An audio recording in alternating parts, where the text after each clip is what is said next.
Hey guys, so welcome to the PM115 Midterm Review. We're going to be going through the exam review, trying to get you guys ready for your midterm coming up. And so we're going to go ahead and jump right into it with our first topic. Okay, so you can go ahead and follow along on your exam review guide as we go through these problems. So I'm going to call this topic 1. Okay. So topic 1 is all about laws of exponents and radicals. And so our first problem we have looks like this. Okay. So remember, for these types of problems, you just want to apply our laws of exponents. So in this case, what I'm going to do is I have powers raised to another power. So it's kind of like the distributive property for power. So I'm going to apply this 1/3 to the 6, -3, and this power of 1 here. And so if we get that, we get something that looks like this. Okay. -3 times 1/3 is -1. And then I have 6 times 1/3 is 2. Okay. And then you need to remember that this 64 to the 1/3, this is actually meaning the cubed root of 64, right? So right away from there, I know that the cubed root of 64, some number times itself, that equals 64. Some number times itself 3 times to get 64 would be 4. And then the y to the -1, we want to try and get our powers to be positive. So we're going to bring that guy to the bottom, and then they have a positive exponent of 1 now. And the x squared is going to stay there. So there's problem letter A for you for our first topic, okay? All right, let's go ahead and keep going here. So problem B, we have the square root of 8xy times the square root of 8x cubed y to the -3. Okay, so we have our radicals here, and the property I'm going to use for this is the following, that if I have the square root of x times the square root of y, that is equal to the square root of x times y. So these two radicals I can combine by multiplying everything inside of this one by this one. So 8 times 8 is 64. X to the first times x to the third is x to the fourth. And then y to the first times y to the -3 is y to the -2. Then I want to have the y have a positive exponent. So just like in the previous problem, I'm going to bring down that guy there. And then we can simplify everything, noting that this is really just a power of 1/2. And we can apply our laws of exponents. So 64, I'm going to do this one a little bit quicker. So 64 to the 1/2, the square root of 64 is 8. X to the fourth raised to 1/2 becomes x squared, because 4 times 1/2 is 2. And then y squared to the 1/2 becomes y. So I just have my final answer right there. Okay, so there is letter B for our first topic. And now we're going to move right into topic 2. Okay, so topic 2. So topic 2 is also using our laws of radicals. So back on this page, we had this property of radicals. This could also be a cube root and a cube root, a fourth root and a fourth root, as long as they're the same root. Okay, it doesn't matter. You can apply this same rule. Remember, you can also use this for division. Okay, but another property that we want to use here is really just kind of actually just an application of this one. But the fact that I can factor down numbers, for example, in this first question, we have the square root of 27. So I'm trying to think of factors of 27 that are perfect squares, and I know that one of those would be 9, right? So I have the square root of 9 times 3 is equal to the square root of 27, so you should see why that's true.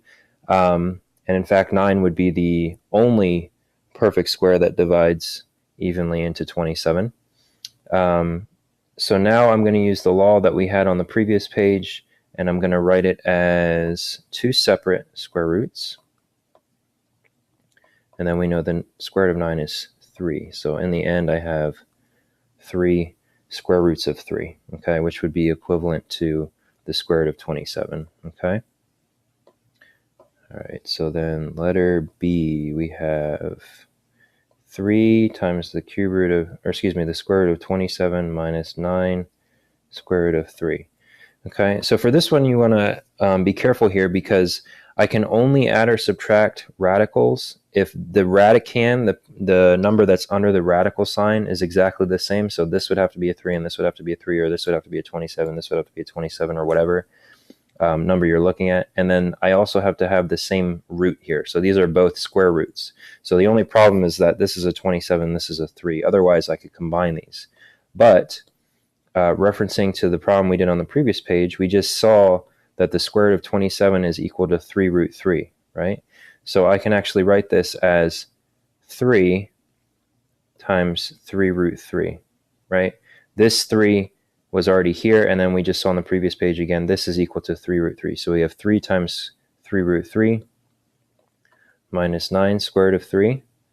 So I have 9 square root of 3 minus 9 square root of 3. So if I have 9 root 3's and I'm taking away all 9 of them, in the end, I just have 0, right? So this expression from the top here actually is equivalent to 0.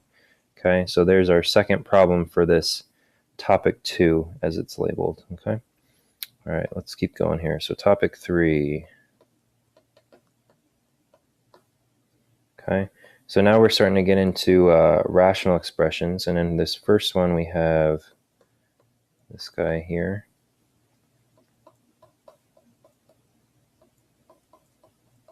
Okay, so just like with normal fractions that are just numeric, I need to have a common denominator if I'm adding or subtracting. Remember, that's not true for multiplying and dividing. But the first thing I'm going to do here is I'm going to factor this first denominator into x minus 4 or x plus 4, or vice versa, because that is a difference of 2 squares. Okay, so now if you look here, I'm trying to find an LCD. So after I factor, I see if there's anything unique between the two. So yes, there is. X minus 4 is unique, so I'm just going to keep a running list of my LCD down here. So x minus 4, I need to write that down because that's unique to the first fraction there. And then they share an x plus 4, so I write that one down as well, right? So what that means is that this fraction here already, or this rational expression already has the LCD. This one does not. It's missing the x minus 4. So I'm going to multiply this fraction by x minus 4 over x minus 4. So in the end, I'd have 3 over x minus 4, x plus 4 from that first fraction, plus x plus 1 times x minus 4 over x minus 4, x plus 4. Right, so again, I took this fraction. This one stayed the same. I just brought it down. This fraction here, I'm multiplying by x minus 4 over x minus 4, which is where I got these two. I just switched the order here just so these match nicely. So now I have a common denominator. Also notice I put that x plus 1 in parentheses just so I know this is a binomial times a binomial. So I'm going to have to use the FOIL method or box method, which is really just the distributive property twice. So let's go ahead and continue this one on the next page. So we have 3 over x minus 4, x plus 4. And then it was plus x plus 1, x minus 4. So I'm going to multiply all of this out. So I would get x squared minus 4x plus x is minus 3x minus 4, right? So I just kind of went through that foiling method, or however you like to think about it. So again, x squared minus 4x plus 1x is negative 3x minus 4. So then we have x squared minus 3x minus 4. Okay, so we have x squared minus 3x minus 4. Okay, let me just make sure I got that. Yep. Over x, whoops, x minus 4, x plus 4. Okay, and so now there's no point in having them separated because they're over the same denominator. So this 3 I can combine with the negative 4, and I'm adding. So in the end, I have x squared minus 3x, and then 3 plus negative 4 is negative 1. So minus 1 over x minus 1, or x minus 4, sorry, over x plus 4. Okay. So there you have it. So sometimes when you get to the end here, you want to double check, is there anything I can else factor in the top here, just in case there's something that can cancel. Sometimes there are cases of that, but in this case, there's no numbers that multiply to -1 and add to -3. So I'm going to stop there, and I'm going to leave the denominator factored just so I can remember the LCD that I found for that one. Okay. All right, let's keep going here. So number, what are we on? B. We are on B, letter B. Okay. So this one we have x minus 10 over 2x minus 2 times x minus 1 over 3x minus 30. Okay. So again, first thing I'm going to do is factor anything I can. And notice that this is a multiplication problem, so I don't need a common denominator, but factoring is still useful, as we're going to see in a second. So I took out a GCF of 2 from this guy here and a 3 from this guy here, and now you can see something nice happens here. The x minus 10s cancel, the x minus 1s cancel. I'm left with nothing on the top, so really I'm left with 1 over, be careful with this, 2 times 3. So we have 1/6 as my final answer. Okay, so there is problem B. We're going to keep chugging along here. Problem C, we have a complex fraction. Okay, so this one is really going to, it's going to come in handy knowing how to use the LCD, or the least common denominator, because it's going to make this problem much, much simpler. So again, I'm going to make a running list here of my LCD. So anytime you have a complex fraction, in other words, fractions within an overall bigger fraction, what I would encourage you to do is compare all the kind of sub-denominators. So I'm going to write this as 5 over 1, 3 over 1, just to kind of make it more visually pleasing. So I have all fractions. So what is the LCD of x, y, 1, 1, and x? So the ones don't really matter. You always have a 1 out in front of everything. But here I have a unique y, so I'm going to write that down. And then these two denominators here share an x and an x. So down here, I'm also going to add that to my list. So that's my LCD. Now I'm going to multiply the entire top fraction or set of fractions by xy over 1, the entire bottom by xy over 1. So I'm taking this and distributing it here, as well as to each piece in the bottom set. Okay, so I'm going to continue this on the next page as well. So let's just walk through this real quick. So if I multiply xy over 1 times this first fraction, the xy's cancel, so I'm left with 1. The second fraction, nothing cancels, so I'm left with 5xy. Now going down to the bottom, I have 3 times xy is 3xy, and then here the x's cancel, so I'm left with minus 1y or minus y. So in all, actually we'll just go ahead and write the answer here. I think I can fit it. 1 plus 5xy all over 3xy minus y. There's my final answer. Okay, so if you need to go back through that again, please take your time. If you need to write out all that distribution and multiplication, please do so, just to make sure you don't make a mistake. Okay, and I am going to go ahead and move on to topic 4. So topic 4, we are starting to talk about factoring. Okay, so our first problem here, we have x to the 8th minus y to the 8th.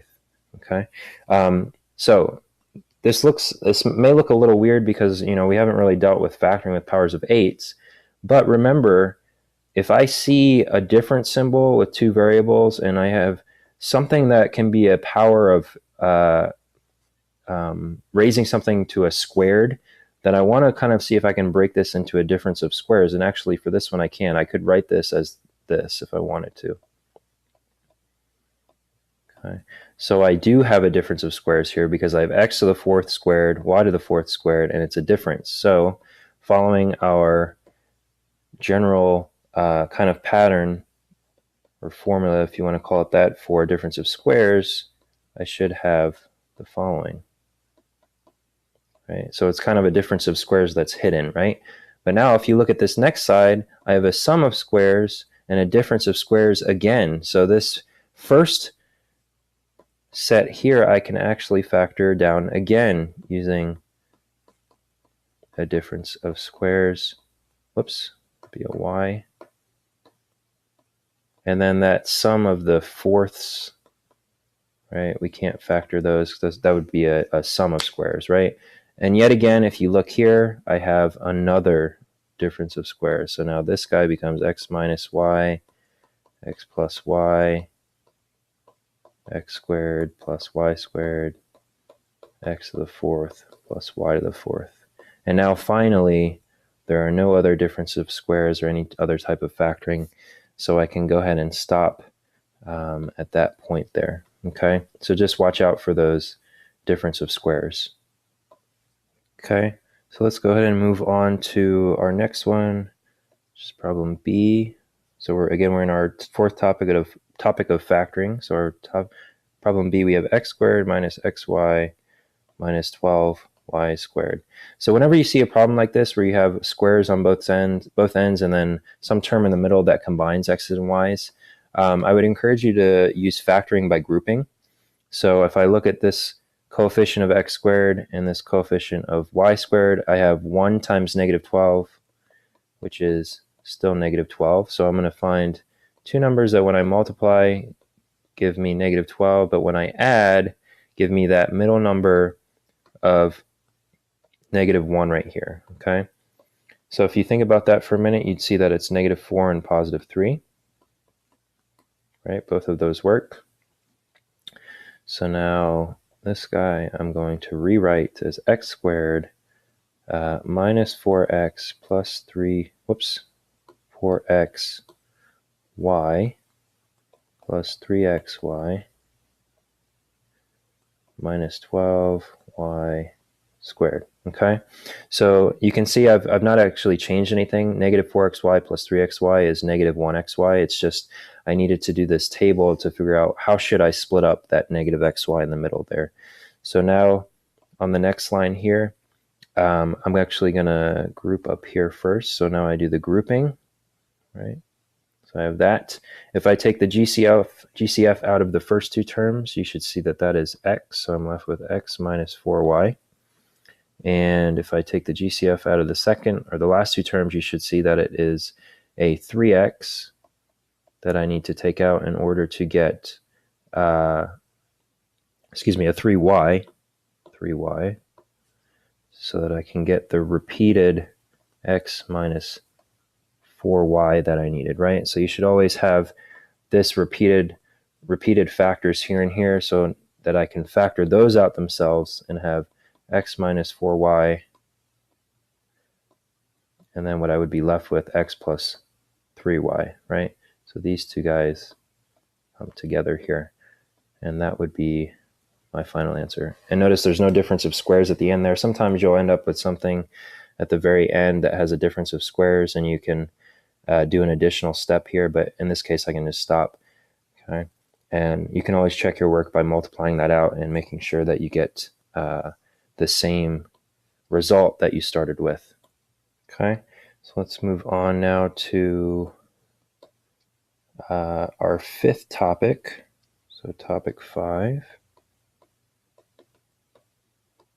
Okay, so topic 5, we just have one question here about rationalizing the denominator. Okay, so remember that rationalizing the denominator is just getting rid of any radicals that are in the denominator. You can also rationalize the numerator, but in this case, that's not what we're asked to do, and there are no radicals in the numerator, so we don't need to worry about that. So if you have a radical in the denominator and you're asked to rationalize it, and you also have like a plus or minus some number here, you want to multiply by the conjugate, which in this case would be the square root of x minus 5 over the square root of x minus 5, because what that does is you'll actually see when you go through and do all the multiplication, these radical signs will go away, hence completing the goal that we wanted to get rid of those in the denominator. So I need to make sure that I remember to distribute this to negative 2 to each of those terms. So I would get negative 2, sorry about the random notification there. So I would get negative 2 square root of x plus 10, right? Negative 2 square root of x plus 10 over, and now maybe do this as kind of a side problem just to make sure we understand what's happening here. So if I multiply all this out, I get the square root of x times the square root of x. If I FOIL box method, use the distributive property, which is really what you're doing, square root of x times square root of x is x. Square root of x times -5 is -5 root x. Then I have a positive 5 root x, and then I have 5 times -5 is -25. So those cancel, and I get x minus 25, right? So that is what I have up here. And I've completed my goal of getting rid of all of the radicals. There's no more radical signs in the denominator. So that is my final answer. Okay. And now we're going to finish off with our sixth and final topic, which is our sort of our applications of linear equations. So topic 6. So this is a word problem. They're asking us to figure out two integers, right? Two consecutive integers, and twice the smaller integer plus 3 times the larger integer. In other words, the sum of twice the smaller integer and 3 times the larger integer, they tell us is 28, right? So I'm going to start off by saying let x equal the smaller integer. And then I'm going to say if they have to be consecutive integers, then x plus 1 is going to be the larger integer. Okay, so if that's true, and then they also tell us that this is true, that twice the smaller integer and 3 times the larger integer, if I add those together, I get 28. Then this is the expression that I have. So I can use all of this to try and find, okay, what is x? And then following that, what is x plus 1? So I have a simple linear equation here with one variable that I'm going to solve. So it's a very nice systematic way of figuring out sort of this puzzle or riddle of figuring out these integers. Combine my like terms. Subtract 3 from both sides. And then finally divide by 5. So you could, so our smaller integer is 5, right? Which means that x plus 1 is 6, right? So our smaller integer is 5, and then our larger integer is 6. So you could go through this and, try and play around with numbers in your head, maybe try and figure it out by writing down some testing numbers. But this is a nice systematic way to go through this and get the answers in an efficient manner.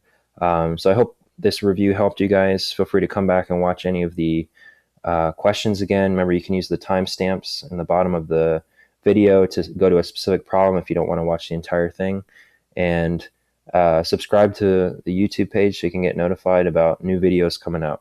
All right, thanks so much for watching, guys, and good luck on your midterm exam coming up.